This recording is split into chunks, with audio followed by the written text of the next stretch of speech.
میں اپنی مرضی سے کوئی قدم نہیں اٹھا سکتا، میں غلام بن چکا ہوں، غلام بن چکا ہوں، میں اس مالک کا غلام ہوں، میں مدینے والے کا غلام ہوں۔ اللہ اکبر۔ اللہ فرما رہے ہیں جب تو اپنی مرضی نہیں کرے گا، پھر آج تمہیں دمغہ حیات ملنا چاہتا ہے، پھر تمہیں انعام ملے گا، پھر اللہ تمہیں جزا عطا فرمائیں گے۔ اس جزا کا پہلا جملہ اللہ قسم اٹھا کے فرما رہے ہیں، قد افلح المؤمنون۔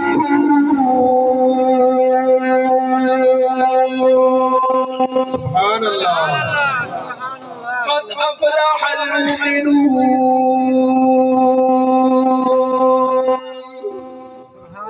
اللہ قسم اٹھا رہے ہیں، قسم مالک تو قسم کیوں اٹھاتے ہیں؟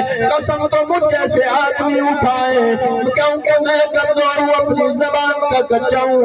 مالک تو ویسے بھی کہہ دیتا تو ہم مان جاتے، اللہ تو ویسے بھی کہہ دیتا تو ہم اقرار کر لیتے، الہ العالمین تو ویسے ہی ہمیں بتا دیتا تو ہم مان جاتے، کیونکہ ہم تو مانے ہی بیٹھے ہیں، ہم تو اقرار کیے ہی بیٹھے ہیں، لا الہ الا اللہ کے اندر ہم نے اقرار کر لیا، مالک کو تو کہتا جائے گا ہم کرتے جائیں گے۔ الہ العالمین نے یہاں قسم اٹھائی ہے، فرمایا قد افلح المؤمنون۔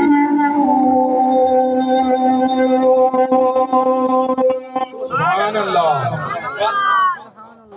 جیسے وہاں سورہ 3 کے اندر اللہ فرما رہے ہیں والتین والزیتون وطور سینین وہذا البلد الامین لقد خلقنا الانسان فی احسن تقویم۔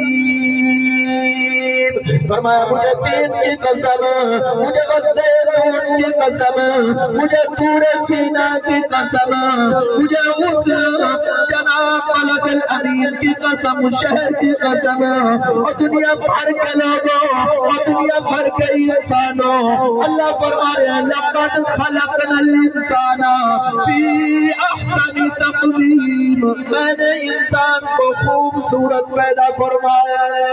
سبحان اللہ، خوبصورت پیدا فرمایا۔